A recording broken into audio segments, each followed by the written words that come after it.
Hey, it's Monday, November 2nd, the day before Election Day, but we're not talking about that today. Yes, this is Litvak Leadership Live with our brand spanking new logo in the corner there for those of you paying attention. And I'm here today with my good friend, Kyle Wuchterl. Gosh, I feel like I'm hacking your name. Did I say it right? Couldn't say it better.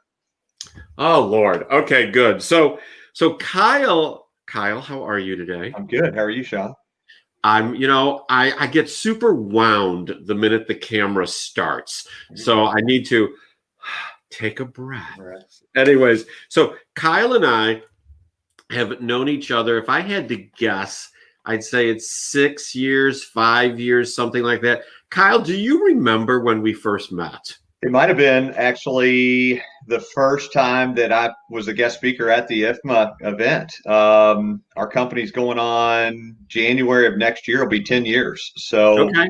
I'd say somewhere between year 8, maybe 7 years ago, somewhere in that ballpark, we might have been a guest speaker that first time and then joined the group. So and since Kyle at the time I thought was in a competitive industry, I gave him grief as a guest speaker, if you remember that. I do. Because he was selling his product and it was supposed to be non-commercial, just informational. And he started saying it would do this and do that. I was like, okay, have there been studies done? Has there been a white paper published? I remember at one point you looking at me like, who is this guy? You put me in the hot seat, and I think if I'm not mistaken that I was like an add-in guest speaker, so I didn't have a whole lot of time to prepare. I think I used a trade show PowerPoint or something of that nature. Oh, yeah. I made my father come along with me or something. But yeah, you put me in the hot seat and drilled me pretty good. but let me tell everyone, Kyle's a great guy, and his company, Extreme Coating Solutions, has a phenomenal product that everywhere that I've seen it, it just looks amazing. And I'm sure we'll talk about that at some point today. But what I want to ask you first is, you and I have talked about some different things this year. So what are you currently working on now? Because you seem to have your hands in a bunch of places. Yeah, I mean, with COVID in 2020 and the curveballs we've all been thrown, we've obviously had to be smart and kind of diversify. Extreme is where we started to think 10 years ago, 2011, and we have constantly tried to diversify or put other tools in our tool belt, if you will. And we've this year decided to partner with a flooring contractor and do some flooring installations as well.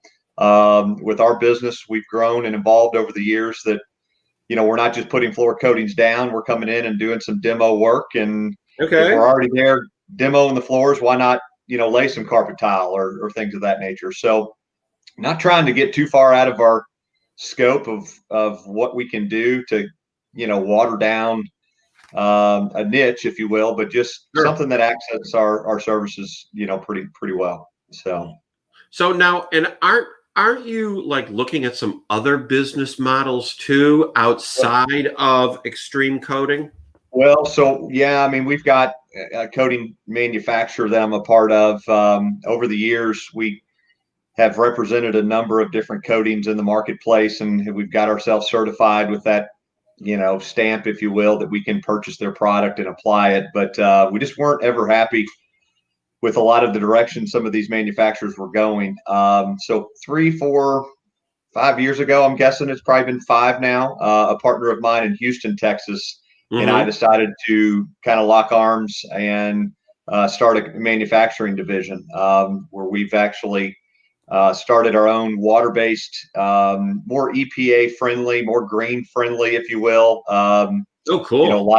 A lot of the solvents and things are going to be cracked down. So we've got a little bit of manufacturing going on as well now. So not to dig into COVID, but as I'm sitting here, that this question came to me. I know that the coating you all apply has all these wonderful properties and makes the floors look, stupendous. But when you said EPA, I mean, is there anything about the coating that has a disinfectant nature to it? It does. So and this is third party tested, so we'll go ahead and lay that out there. But siloxane is the technology, which is nothing more than a fancy word for liquid glass. Okay. When you are in a lab or you're a chemist and you're running tests for bacteria, antimicrobial solutions, you're usually testing in a glass petri dish. Sure. The reason that is it's not a food source or a bed for mold and bacteria to grow and expand. It can sit there, but it won't grow and expand. And that's kind of one thing that our product does do. If there is a situation with mold, bacteria, COVID, whatever, it basically is there for people like yourself that are in the janitorial space, that it can be disinfected or cleaned easily. It's not grabbing onto porous surfaces, things of that nature. So it allows the floors to be less porous, if you will, and a lot easier to clean and maintain. So cool. Yeah. So let me ask you, and this is something that I've been focusing on and thinking about for myself too. Everyone, especially entrepreneurs, want to make more money, and let's just put making money aside for a second with the answer to this next question. Okay. What is your why? Why do you do what you do? What is your why? Man, that's tough. And I think that back in business first days when we had some success in there, I got asked that question. And the biggest why, number one, is God, family first. I think that's key in any business, any entrepreneurship, anything. Anyone that starts a business is going out on faith. I mean, it's not easy. It's rewarding. It's also challenging. But at the same time, there's a lot of risk involved. I mean, COVID has been a very interesting year. We feel blessed that no one's been laid off. Yeah. But my biggest why is just, being able to provide for my family and have options. Getting up all hours of the night, being in the flooring industry, just like janitorial. I'm sure your phone rings, odd hours. That's usually when a lot of work's being done. So 10 years in, it still happens. And we've got guys that are, I think this week we're at UK Hospital and we're starting our job at 3 a.m. in the morning in the ER. So it's not easy, but that's a tough question sometimes. But I think that's, family is a big drive for us. So your product from Extreme Coating Solutions. I got Kenny Mayberry up here from Annie's Pizza in Louisville. Is there a benefit to your coating in a restaurant, especially in a pizza restaurant? Absolutely. So yeah, yeast and flour, those are some pretty nasty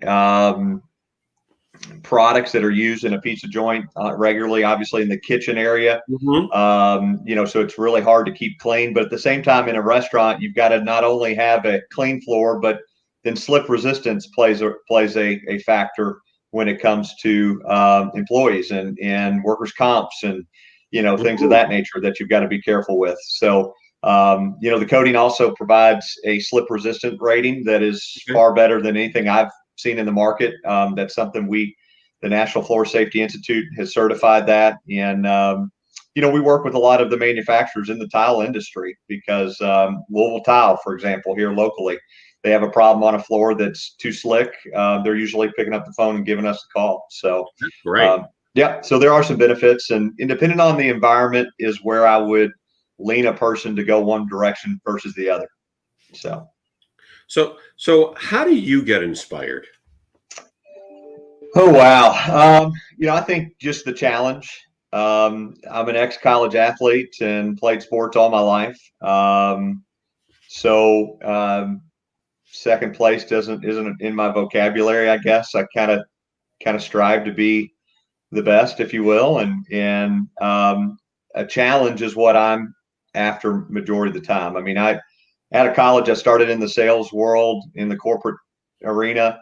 And I found myself every 3, 4, 5 years just not being satisfied. And I would just leave and find a new place. And a lot of times it was in a totally different industry just because I needed that next challenge. But, anything that's related to a challenge would be something I would guess.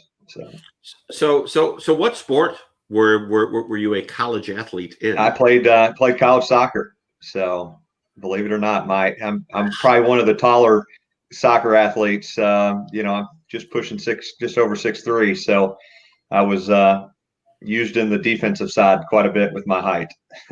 So, I know that all college athletes perform at a heightened level, but I've always looked at soccer players and kind of rugby players mm-hmm. in the same niche, that you all just running back and forth like basketball players, back and forth, back and forth. That's just brutal. Yeah, I think the average soccer player, they say, runs, I don't know, between 7 to 9 miles a game. So it's a lot of running. I could eat what I wanted to. My metabolism was good, and now I'm 40 and it's catching up a little bit. So have you have you run in the Derby half or full marathon? I have. My wife was a big runner. She played college volleyball as well. So we're both ex D1 athletes. So when I got into sales right out of college, I put on, I don't know, a good 30 pounds maybe. And she had her first baby, and we're like, we got to start doing something. So she's done, I bet, a dozen or so minis. And I've run a few with her. She's done the Chicago Marathon. Okay. Her and I did do a sprint, or Olympic try was probably my biggest race that I ever did in Southern Indiana. So wow. Haven't done anything in a while, but that was a good 5-6 years ago. So I got to tell you, I've done the half marathon, and although it's referred to as the mini, I will never call it a mini marathon. It is a half marathon. That is the term of respect for guys like me when I'm like that. I like mini that. makes it sound like, oh yeah, I'm just going to run down and get a latte. So where do you find value?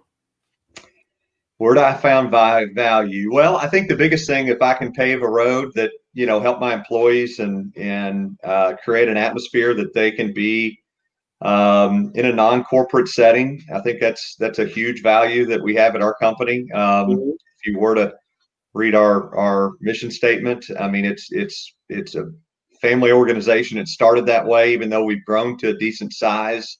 We want to maintain that open door policy that I always enjoyed when I was with smaller organizations, and just not all the red tape. So, I think the guys in our leadership and our team, the value of just being, a family run business. I mean, that's key in putting those guys first, because I can't do it by myself, obviously. So when it comes to delegation, I know that it's something, when I've been in leadership roles, that I've struggled with, because I haven't necessarily trusted people to get things done on my timetable. How do you cope with that? I tell you, I have, in the last 4 years, I've actually stepped down from the CEO of the company. We hired a consultant 4 or 5 years ago because we were a family operation with my parents and my wife. My dad's in his mid 60s. Jessica and I were in our early 30s. We didn't necessarily see eye to eye all the time. We were young and had a future ahead of us and some strong ambition, where Dad was kind of on the end of his kind of run. And he's always been self-employed as well, owning his own construction company. So we hired a consultant that came in 1 day a week. And that was pushing, like I said, at least 5 years ago. I would be embarrassed to say, but I'm going to tell people that we didn't operate on a budget 7 years ago, 6 years ago. Jessica and I ran things very tightly. We paid things off. We made smart decisions, but physically running off of a budget or a planned year in and year out was not something we did until the consultant came in. So he helped us have kind of a non-biased response that was non-family driven. And over the years, he is still with us. He grew to 2 days a week after year probably 2, and currently he operates as our CEO and is in the office 3 days a week. So Wow. I personally feel like I'm not that type of a leader. I'm in sales. That's what I'm born to do. I'm born to speak to people. I love platforms that I can share and educate and uh, empower people. And I like the opportunity to see someone's eyes light up when a story or something, some type of connection. And so my title says president and sales, but we actually hired a CEO that came in to help run our company. And so delegation is very important, I think, because, and it's tough for me. I mean, I don't personally feel like I've found a salesperson that has been able to continue the rate that I would want them to. I do have some Okay. sales folks. That's something that we're really considering right now, is bringing a industry specific salesperson that is something I have plans for. And right now I've got a couple 1099 type, sales slash manufacturer reps, I guess you would call them. Sure. That Absolutely. yeah, they're repping other products and things of that nature. So that's a goal of mine, is to find something that I can delegate a little bit more in the sales arena and do more of that. So So what would you tell someone who, is looking at the entrepreneurial life? What would you tell them is something vital that they need to understand about themselves? yeah, I think it's real easy to get complacent, or maybe slow down sometimes when things are going good, and sometimes you got to keep that hammer down early on. Right now we're not in a position that we're um, COVID, we're hitting some break even points right now. That is not something we planned for. I don't think anyone planned for it, but No. I remember back when we started the business, my father and I both worked full-time jobs when we started, believe it or not. And we did for, I believe it was almost 2 years that I was working two different jobs. I was working a sales job. I was also doing installations of floors in the evening. I think our first customer was Norton Hospital, and I was out working all hours of the night. I remember one night we ran into a floor that it did not go well, and it was 6 a.m. in the morning, and I was turning around and going right back to work. So it was a difficult transition, but we sat down and did a SWOT analysis, Okay. strength, weakness, opportunity, threats. I remember it to this day with a friend of ours that is a business coach and a consultant, and we whiteboarded and we sticky noted, we what was our strengths, weaknesses, where do we need to fill in some gaps, and we put a plan together. And I think the other thing too is that be willing to invest back in your company Oh, early yeah. on. I think that's crucial.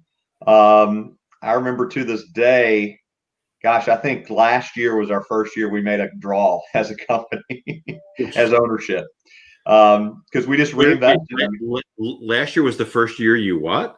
we took a draw as owners. Really? Okay. Honestly, and it's for times like this. I mean, we've got money in the bank. We're sitting in a pretty good spot. Um, those type things helped, but we reinvested into more equipment or another truck, and those type things. And in our world, because we're in the polished concrete business as well. I mean, one piece of equipment is Not cheap. 35, 45, $50,000. Oh yeah, So absolutely. it's a nice vehicle. So but just taking that, and if there's tools that make your business perform more flawlessly or Mhm. speed it up. My dad's a big believer being in construction. If there's something that just spend the money to make it long term go better. So Well, I mean, and tools and equipment drive efficiency, right. and lack of headcount. You want to employ people, but if you Mhm. have a tool, That's you right. can make the people more efficient and effective. That's right. Yeah. So how do you align the demands of your day? Well, that's an interesting, because outside of Extreme, there's a couple other businesses. My wife and I are in some real estate and things of that nature. I really think that it goes back to our college years that I can remember. I just ran into a buddy, and his son is his first year playing basketball in college. And he called his dad and he said, "Dad, I really don't have time like I thought I would." You're in the gym, you're training early mornings, you're going to practice for 2.5 hours a day. Then you're hitting classes, then your study hall, then team meals, then you're on the road, in a bus, traveling somewhere, probably leaving Thursday night, getting back Sunday late, maybe even Monday mornings, because most of our games were, when we played conference games, you played on Friday night. After the game, you stayed in a hotel, you got up Saturday, you jumped on a plane or you got on a bus and you drove to the next site for a Sunday game. So Sunday evening, you're sleeping through all the hours of the night and you're rolling back into campus, bright and early Monday. So it's a full-time job. And I do some coaching for younger kids, and that's kind of a passion of mine. And I tell them, look, that I was a little bit burnt out, but it beat more going to a job every day. I tell my daughter that right now. She's a sophomore in high school. And I said, look, you're either going to play a sport if you want to, or you're probably going to work a job during college. We're going to help mom and dad prepared, but you've got to start learning that budgeting and that self-discipline yourself. And it's either going to be in a gym, on a court, on a field, or it's going to be at a restaurant or somewhere. And either one's fine. I just try to let people know that, and I think that crossover from coming from sports and college and balancing and being shoved into being on my own, if you will. We went to Western Kentucky University, so I wasn't far from home, but a good enough distance. But it taught me to balance my schedule. I'm a big list taker. I'm kind of the nerd that still prints out my Outlook calendar and marks off and makes lists. That's just me. I mean, I have to make lists and mark them off, and if it's not on the calendar, it's not getting done. So, yeah, I have been very pro electronic, and my wife said to me the other day, she said, "What's with all the paper I see you using lately?" And I'm like, the electronic is nice, but I'm missing stuff, and sometimes it's easier to write it down and mark it off. It's like, okay, good, I did it. Yeah, I do it. Because when you scratch it off on an electronic thing, it like disappears. Goes away. Like, but I want to look at it and see that I did it. So looking at things like that, like we were just talking about, going from paper to electronics, back to paper. I mean, what other kind of tweaking things have you done throughout your career that have made you more productive? Absolutely. Yeah. Systems have been, we used a gentleman by the name of Mike Spence. He owns a company called Flow Agile. He helps small businesses or businesses of different sizes kind of develop a flow. What does your business look like? How does it go from A to Z? And what is available in the marketplace in the tech? Because a lot of people, there's so many things you get in the mail and just beat up with emails and, this Salesforce or this, CRM and things of that nature. And really, what are systems that are out there that make sense for your business? Because no business operates the same. And we've incorporated probably, well, I'm looking at my screen right now. I've got 4 or 5 different things open on my internet here. So we use Evernote, we use Outlook, obviously. We use a thing called T-Sheets, which is our scheduling. Yeah, T-Sheets is for our employees have an app on their phone. They know exactly when they're working, where their job starts, when they should be getting done. We can see where they're at. That way, if I get a phone call from a customer and says, "Hey, your guys aren't here," I can quickly say, "Well, they're on 65. They're heading your way. They're at exit whatever." And we use the Flow Agile company developed a CRM that we use called Zoho. It's something that he kind of developed, and it's been a great source for us for reporting. And then QuickBooks. I mean, those are kind of the main 4 or 5 things that we use, but really help us stay organized and kind of. I love Mike's business name being a Flow Agile is just the flow of a business. And he took the time to learn our business, and he's helped us with our web design and videos that we've shot and things of that nature. So he knew a little bit about the company anyways, but really helped us kind of streamline what can we get rid of that's just too much and an overkill, and then put it all together into one package. So how, I use Evernote, but my original intent of using Evernote was to take electronic notes, and not fun. Now I use it more for, if I see an article that I like, I'll, use it to save the article and have them all sorted. How are you using Evernote in your business? Yeah, I tell you, Evernote's actually used from all the way from the conception of a bid or a quote all the way to the end of an invoicing. Really? One of our note is our accounting note, where invoices, work orders, spreadsheets on that as work orders. We dial down each job to get a margin to see what our man hours and labors and break it down to that far. But the minute we get a quote, whether I've gone to a site or we've received a public bid from a construction job site, it goes in Evernote. All the details, any pictures, the address, contact. And what that does is we're able to put a lot more information in there than we are the actual CRM. The CRM just is capturing the contact, the company name, and all the vital information. But from the Evernote, we can download plans, we can download specs, pictures before and after of projects, things of that nature. And it literally goes from when a bid is sent out, it's captured in a location that if we then get an approval, it's moved to a new location that gets scheduled. And then once it's scheduled, a spreadsheet is downloaded into there, which is what we call our work order.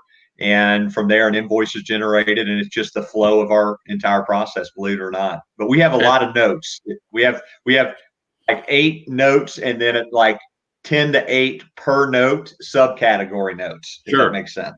And here's the funny thing that, I caught you doing as you were describing it.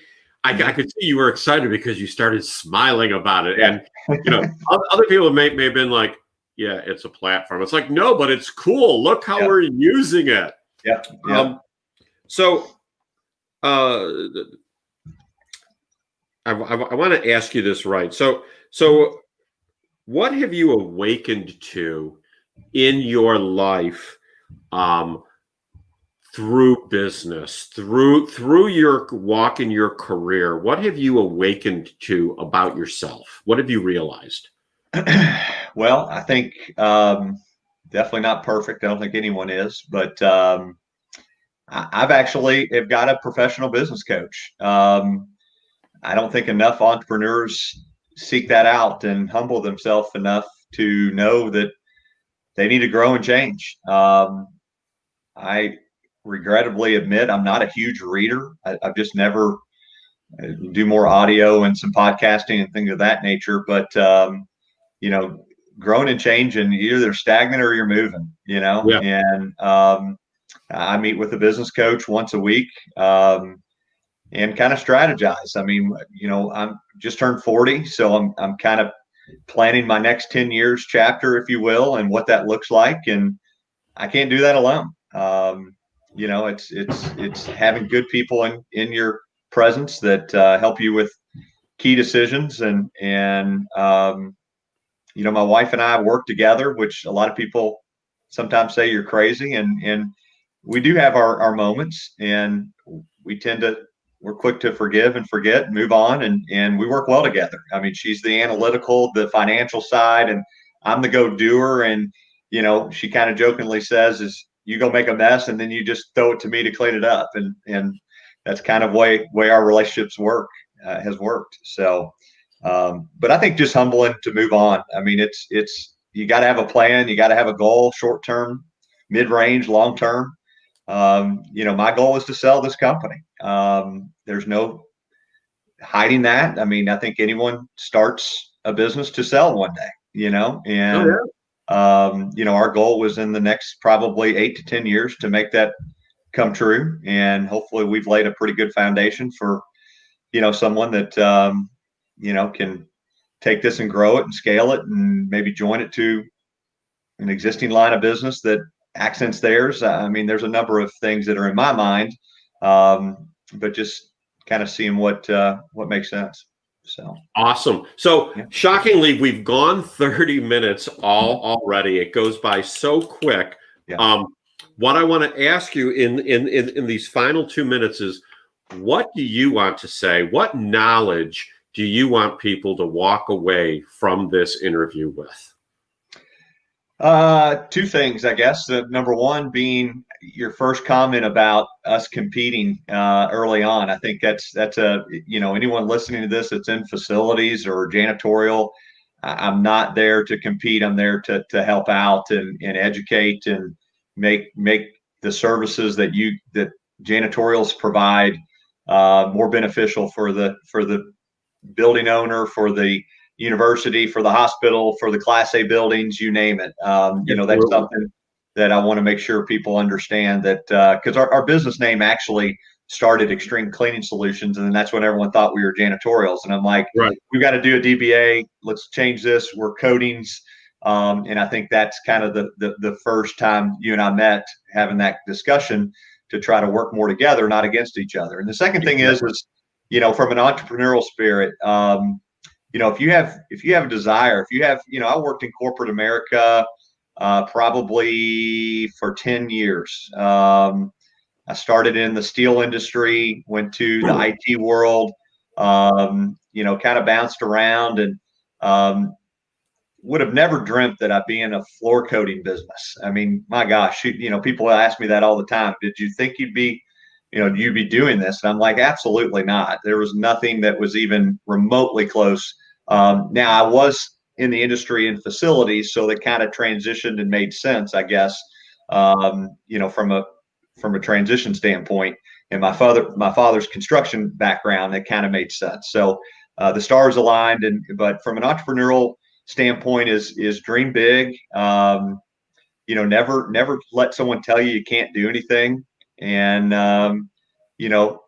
get a coach, get someone that can help you, and set some goals. And if you're on the fence and man, you just got an idea or got a concept that you think might work, but that little fear is trickling in, get connected with someone that can help you overcome that, put a business plan together, and take that jump of faith. So awesome. So how can people get in touch with you? What's the best way to reach you? Absolutely. So the best, usually I'm on the road always, and my cell's the best way. It's 502-376-1974 is my cell. And of course, leave me a message. You can text. Usually that works well. And then my email address is just Kyle, Kyle, and Extreme is spelled with no E. So it's just XTREME, then the little hyphen or dash symbol, COAT, COAT.com. You can check out our website. There's a contact us button as well. And of course, contact the office. I've got some help there, and they'll get you connected up with us. So. And if any of you didn't get that, reach out to me and I will put you in touch with Kyle, because frankly, he's not a competitor. He's a complementer. That's right. So Kyle, thank you so much for being on the show today. I really appreciate it. You've got a ton of wisdom, understanding, and knowledge, and I really feel blessed that you were willing to come on and share with everybody. John, I appreciate the opportunity, man. I love what you're doing. So keep it up. So I've been Litvak Leadership. That's not my official YouTube channel yet. We're going to be fixing that over the weekend. But if you type in Litvak Leadership, you're going to find all these videos. You'll be able to go to what the channel is and subscribe and hit the bell so you're notified. We're working to get to a certain number of subscribers. It's not a big number. It's 100. I need 48 more, and I know that this is going to be the week. So again, Kyle, thank you so much. No show tomorrow. It's election day. If you haven't voted, go vote. I don't want to have someone sit here and watch this instead of voting. Go vote. Absolutely. Be blessed and have a great day.